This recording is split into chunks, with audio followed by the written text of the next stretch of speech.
Maswerteng gabi po mga ka-STL. Narito na po ang resulta ng STL Bataan para sa araw na to, 3rd draw September 17, 2025.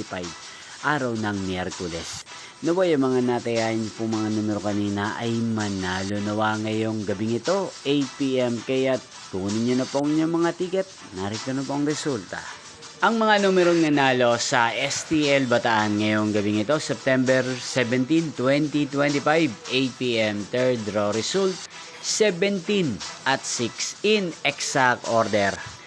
At ngayong gabing ito sa STL Bataan, natin pong i-shoutout si Ate Donna ng Bataan. Shoutout po sa inyo Ate Donna, sana po ay nasa maayos kayong kalagayan. Inyo pong napanood ang resulta ng STL Bataan sa channel na to, Roderick Hernandez TV. Magkita-kita pong muli tayo bukas ng alas 11 ng umaga. Thank you for watching.